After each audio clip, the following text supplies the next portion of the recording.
আমি কারোর দালালি করতে আসিনি, আগেও বলেছি এখনো বলছি, আমি কোনো পার্টির দালালি করতে আসিনি। আপনার যাতে ইচ্ছা সেই সিম্বলে আপনি ভোট দিন, তবে ভোট দেওয়ার আগে ভাবতে বলেছি সে প্রার্থী হিন্দু হোক মুসলিম হোক যাই হোক না কেন, আমাদের ভাবতে হবে এটাই যে ওই প্রার্থী সবাইকে একটাই ছায়াতলে দাঁড়ান। কে দাঁড়াচ্ছে আমি ওদিকে দেখতে যাচ্ছি, যেই দাঁড়া আমরা যখন ভোটটা দেব, ভোট দেওয়ার আগে বাড়ি থেকে ভাবনা চিন্তা করে যাব, কি জানে যে প্রার্থীকে ভোট আমরা দিতে যাচ্ছি তার ভিতরে কোনো মুসলিম, কোনো হিন্দু, কোনো খ্রিস্টান, কোনো জৈন, কোনো বৌদ্ধ, কোনো ধর্মের জন্য স্পেশাল ভাবে যেন সমান চোখে দেখে, সব ধর্মের মানুষকে যেন একটাই ছায়াতলে নিয়ে চলতে পারে, এমন যার মানসিকতা থাকবে, এমন যার মনসত্ব থাকবে, সেই রকম মানুষকেই আমরা পার্লামেন্টে সংসদে দেখতে চাই। একমাত্র সকলে দলকে নির্ধারণ করবে না যে আমার এই মানুষ, এরা আমার দলের মানুষ, আমরা এরা আমাদের ধর্মের মানুষ, এদের সাপোর্ট করব, এরা অন্য ধর্মের মানুষ, এদের সাপোর্ট করব। টাকা মানুষের জন্য স্যাংশন হয়, সেটা যেন সবার কাছে পৌঁছে যায়, সে যেন সবার কাছে পৌঁছে দেয়, প্রত্যেক মানুষের সুখে দুঃখে এসে যেন পাশে দাঁড়ায়, প্রত্যেক মানুষ অসুবিধার কথা বললে যেন তাদের কথাগুলো মান্যতা দেয়। মানুষ যখন প্রবলেমের শিকার হবে, যে ধর্মেরই হোক, সে যেন এগিয়ে আসে, এমন প্রার্থী আমাদের দরকার। সংসদে পার্লামেন্টে এমন এমএলএ বা এমপি আমরা দেখতে চাই, সকলে সবাইকে এক চোখে দেখবে কিনা, দুই চোখে যেন বিচার না করে, দুই চোখে বিচার করেনেওয়ালা প্রার্থী আমাদের দরকার নেই। আমি ভুল বলছি কি গো? ভুল বলছি না, এটা দরকার। আমরা চাই পশ্চিম বাংলার মতো জায়গায় হিন্দু মুসলিম আগে যেমন কাঁধে কাঁধ মিলিয়ে বেরিয়েছে, কাঁধে কাঁধ মিলিয়ে ঘুরেছে, আজ 2026-এও যেন ঠিক তেমনই ভাবে কাঁধে কাঁধ মিলিয়ে ঘুরতে পারে। বলে আল্লাযী আত'আমাহুম মিন জু'ইন ওয়া আমানাহুম মিন খাউফ। আল্লাহু আকবার। আল্লাহ পাক রব্বুল আলামিন বলেন আল্লাযী আত'আমাহুম মিন জু'। ওগো বান্দা, তোমরা যারা আমার ইবাদত করো, আমি রব জানিয়ে দিলাম তোমাদের রিজিকের দায়িত্ব আমি আল্লাহ নিজের জিম্মায় নিয়ে নিলাম। একটু জোরে বলুন, শুধু রিজিকের দায়িত্ব নিলাম তা নয়, ওগো বান্দা, ওয়া আমানাহুম মিন খাউফ, আমি আল্লাহ সুন্দরভাবে জানিয়ে দিলাম দুনিয়ার কোনো ভয় ভীতি তোমাদেরকে স্পর্শ করতে পারবে না, দুনিয়ার কোনো অশুভ শক্তি তোমাদেরকে ক্ষতি করতে পারবে না। তোমরা দুনিয়াতে বুক ফুলিয়ে বেড়াবে, কারণ তোমরা শুধুমাত্র গোলামি করো একজনের, তিনি হলেন আল্লাহ। আর যে ব্যক্তি আল্লাহর গোলামি করে, ওই ব্যক্তির জন্য দুনিয়াতে চলার পথে আল্লাহ পাক তার পাহারাদার হিসাবে ফেরেশতাদেরকে নিযুক্ত করে দেয়। জোরে বলুন, একটু জোরে বলুন সুবহানাল্লাহ। তাকবীর দেন তো, নারায়ে তাকবীর। এই আওয়াজে হবে না গো, 12টার সময় অনেক জায়গায় প্রোগ্রাম শুরু হয়, একটু মন খুলে তাকবীর দেন, নারায়ে তাকবীর। মাশাআল্লাহ। আমার আলোচনা বুঝতে পারছেন ইনশাআল্লাহ?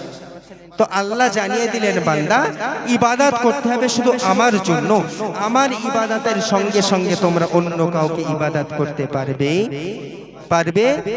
না।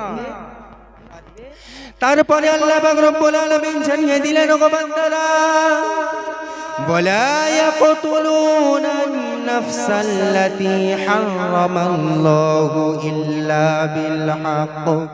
আল্লাহ পাক জানিয়ে দিলেন, আমার প্রিয় বান্দা যারা হবে, আমার পছন্দনীয় বান্দা যারা হবে, ওই সমস্ত বান্দা কখনো কাউকে হত্যা করতে পারে না। আমার ওই বান্দা কখনো কাউকে হত্যা করতে পারে না, তবে হ্যাঁ, শরীয়ত সম্মত কোনো কারণ ছাড়া। অনেক মানুষ দুনিয়ার জমিনে আছে যারা ইসলামটাকে মিটিয়ে দিতে চায়, যারা মুসলিমকে মিটিয়ে দিতে চায়, যারা ঈমান নামক দৌলতকে নষ্ট করতে চায়, যারা মুসলিমদের মা বোনদের, মুসলিমের ঘরের মা বোনদের ইজ্জত আবরুকে নিয়ে খেলা করতে চায়, যারা মুসলিমের সন্তানদেরকে শেষ করতে চায়, এক কথায় যারা ইসলাম ধর্মকে দুনিয়া থেকে সরিয়ে দিতে চাই, এমন জালিম দুনিয়ার বুকে আছে, তাদের জন্য এই আয়াত নয়। তারা যদি ইসলামটাকে শেষ করতে চায়, তাদের জন্য বিপরীত আয়াত আল্লাহ নাযিল করে জানিয়ে দিলেন। কিন্তু এই আয়াত হলো তাদের জন্য যারা ইসলামকে শেষ করতে চায় না, ইসলামকে মেটাতে চায় না, শুধুমাত্র তাদের জন্য এই আল্লাহ পাক আয়াতকে নাযিল করে জানিয়ে দিলেন, বান্দা, আমার প্রিয় বান্দা কখনোই কোনো বান্দাকে হত্যা করতে পারে না, মারা যাবে না, মারা যাবে না। যুবক ভাইয়েরা, এই সামনে আসছে, সামনে আমাদের সময় আসছে। আবার আপনারা মনে করেন না, অবশ্য আমি আগেই বলি, এই মঞ্চটা কিন্তু পার্টির মঞ্চ না, পার্টির মঞ্চ না, কিন্তু ভোট আসার সময় এক শ্রেণীর মানুষ একে অপরের ভিতরে লড়াই করে, করে কি করে না, মারামারি করে, মারেও মুসলিম আর মরেও মুসলিম। কি গো, ভুল বলছি আমি? মারেও মুসলিম আর মরেও মুসলিম। সব মুসলিম নিজেরা নিজেদেরকেই ক্ষতি করছে। হ্যাঁ, এর ভিতরে অনেক প্ল্যান আছে, অনেক ষড়যন্ত্র আছে, আমরা বুঝি না। আমরা তো ঘরের ভিতরে থাকি, চার দেয়ালের ভিতরে। ওই চার দেয়াল ছেড়ে একটু দুনিয়ার দিকে তাকিয়ে দেখো, তবেই বুঝতে পারবে যে পরিস্থিতিটা কি, আমাদেরকে কোথায় নিয়ে যাওয়া হচ্ছে। আমি এই বিষয় নিয়ে শেষে দুটো একটা কথা বলবো ইনশাআল্লাহ। আমি আমার মূল আলোচনাটা শেষ করি, না হলে পয়েন্ট ঘুরে যাবে। তো যেটা বলছিলাম, রহমানের প্রিয় বান্দারা কখনো কাউকে হত্যা করতে পারে? জোরে বলুন, পারে না। অসীম সরকার বলেছিল, অসীম সরকার বলেছে যে মুসলিমদের কোরআনে বলা হয়েছে তোমরা ইহুদি বেদুইন যাদেরকে মানে যেখানে পাবে সেখানেই তোমরা হত্যা করো। বলেছিল কি বলিনি? কিছুদিন পূর্বে সোশ্যাল মিডিয়ায় দেখেননি? ও বেচারি আয়াতটা বলেছে ঠিক, কিন্তু তার পরের আয়াতগুলো আর পড়িনি। এই বিষয়টা তো এখান থেকে 1500 বছর আগে, এখনকার তো না। তারা মুনাফিকিগিরি করেছে, তারা মুসলিমদেরকে মিটিয়ে দিতে চেয়েছে, তারা ইসলাম ধর্মটাকে মিথ্যা বলতে চেয়েছে, ইসলাম ধর্মটাকে মিথ্যা হিসাবে প্রমাণিত করতে চেয়েছে। তবেই তাদের জন্য ওই আয়াত আল্লাহ নাযিল করে বলেছিলেন। শুধু তাই নয়, তারা কয়েকটা ওয়াদা রক্ষা করেনি, তাই আল্লাহ বলেছেন ওদের সঙ্গে কোনো আপোষ হবে না। যারা ইসলামকে মিটাতে চায়, যারা ইসলামকে শেষ করতে চায়, তাদের যেখানে পাবে সেখানে কতল করবে। এটা এখান থেকে 1500 বছর আগে, কিন্তু এখন তো এরকম না। এখন এইরকম পরিস্থিতি না। এখন তো আমরা মুসলিম গায়ের মুসলিম একই দোকানে বসে চা খাই। কি গো, আপনাদের এদিকে হয় কিনা? আমাদের ওদিকে হয়। আমাদের মহল্লায় আপনি বুঝতে পারবেন না যে এটা মুসলিমদের না অন্য ধর্মের মহল্লা। এইরকম একটা পরিস্থিতি, কোনো হিংসা নেই, কোনো দাঙ্গা নেই, কিচ্ছু নেই। কিছু বার হয়েছে মেডিসিন, ও আলাদা প্রোডাক্ট। আমার কথা বুঝতে পারছেন? ওরা আলাদা ক্যাটাগরির প্রোডাক্ট। ওরা এই মুসলিম আর অন্যান্য ধর্মের মানুষদের ভিতরে একটা বিভাজন তৈরি করতে চায়। তারা এই দুটো দলকে আলাদা করতে চায়। তারা একে অপরের শত্রু হিসাবে বাস্তবায়িত করার প্রচেষ্টা চালাচ্ছে, কিন্তু এটা সম্ভব না। কারণ আমাদেরকে আল্লাহর হাবিব সাল্লাল্লাহু আলাইহি ওয়াসাল্লাম, আমাদের নেতা, আমাদের লিডার, এটা কখনো শেখায়নি। আল্লাহর রাসূল বলেছেন সব সময়ের জন্য যে তোমাদের কাছে, তোমাদের সঙ্গে, তোমাদের পাশে যে ধর্মেরই মানুষ হোক না কেন, যদি কখনো বিপদে পড়ে তোমরা সাহায্যের হাত আগে বাড়াবে। একটু জোরে বলুন সুবহানাল্লাহ। তো কোনো গায়ের মুসলিম যদি কোনো রকম অসুবিধায় পড়ে, কোনো প্রবলেমের সম্মুখীন হয়, আমরা রসুলের উম্মাত হিসাবে আমাদের জন্য দরকার আগে হাতটা বাড়িয়ে দেওয়া। আর এটা আমরা করে থাকি, করি কি করি না? করি, অবশ্যই করি আর করবো ইনশাআল্লাহ। করবো তো ইনশাআল্লাহ।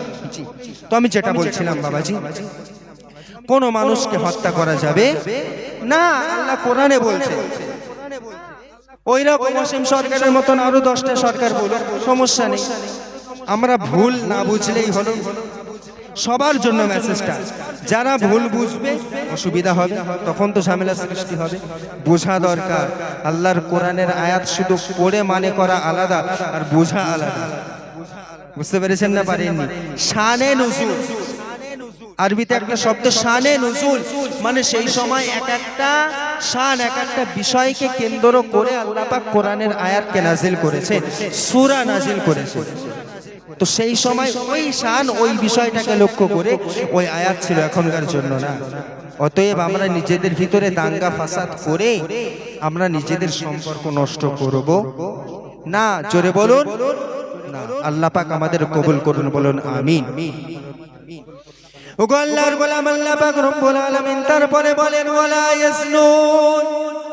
আমার প্রিয় বান্দারা, আমি রব আমার মনোনীত বান্দা যারা হবে ওরা কখনো ব্যভিচারী করবে না, ওরা কখনো জিনা করবে না, কখনো নোংরা কাজের দিকে যেতে পারে না।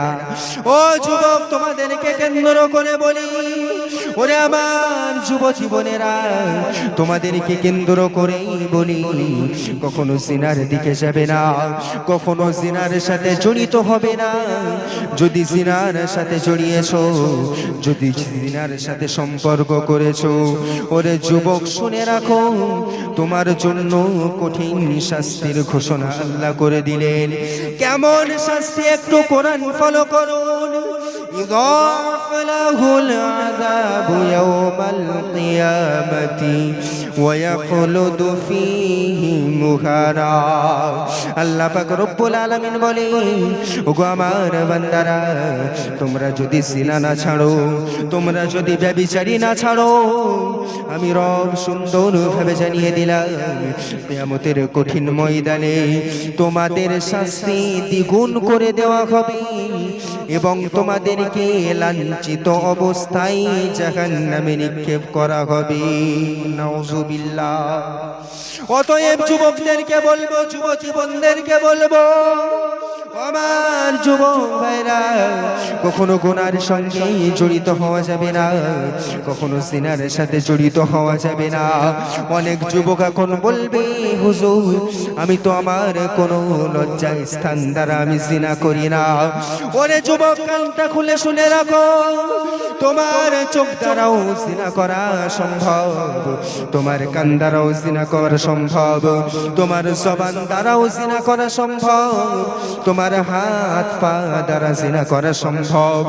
সেই জন্য জিনা থেকে বাঁচতে গেলে পা থেকে মাথা পর্যন্ত গোটা শরীরটাকেই হেফাজত করা লাগবে।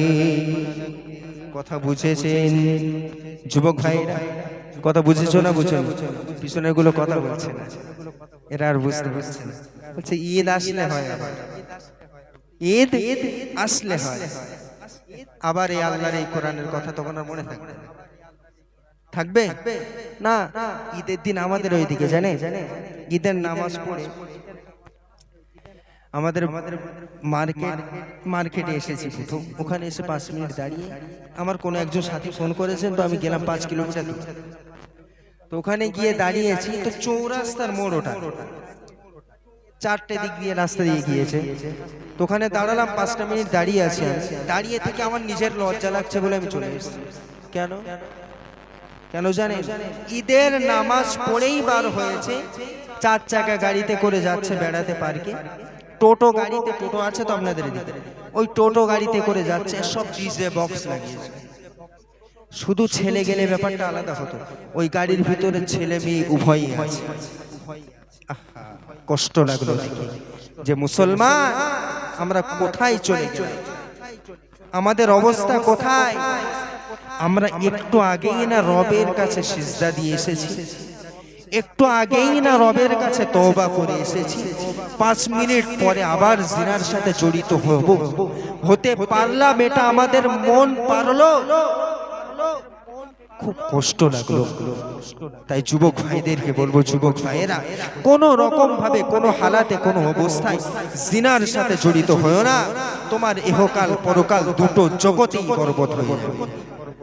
কি গো, আমার কথা বুঝতে পারছেন ইনশাআল্লাহ? যুবক ভাইয়েরা বোঝা যাচ্ছে? হ্যাঁ, তোমার এই জলসা কেউ করবে না। আমি করি এই কারণে যুবকদের ভালোবাসি। আর আমি কেন ভালোবাসি? কারণ এই যুবকদেরকে সব থেকে বেশি আল্লাহ ভালোবাসেন, তাই আমিও ভালোবাসি। কথা বোঝা যাচ্ছে? তোমরা বয়সকালে গিয়ে 10 রাকাত নামাজ পড়বে, যতটা আল্লাহর কাছে পছন্দনীয়। এই যুবক যৌবন কালে তুমি 1 রাকাত নামাজ পড়বে, তার দ্বিগুণ পছন্দনীয়। জোরে বলুন সুবহানাল্লাহ। অতএব তোমাদের এই সময়টা খুব দামি যুবতী বোন আমার, তোমাদের এই সময়টা খুব দামি। অতএব শুধু আল্লাহর জন্য সময়টা ব্যয় করো, শুধু আল্লাহর ভয় অন্তরে রেখে দুনিয়ার জমিনে তুমি ঘোরাফেরা করো, তোমার চোখ হেফাজত করো।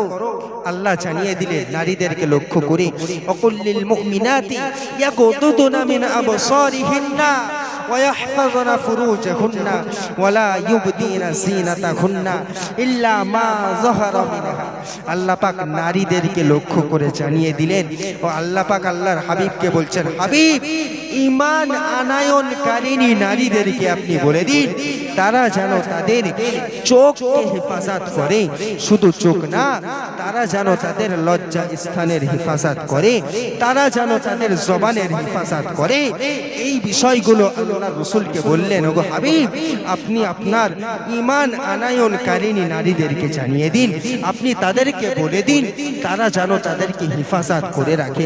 শুধু তাই নয়, আল্লাহ পাক আরো বললেন, তারা পর্দা খুলতে পারবে তাদের সামনেই।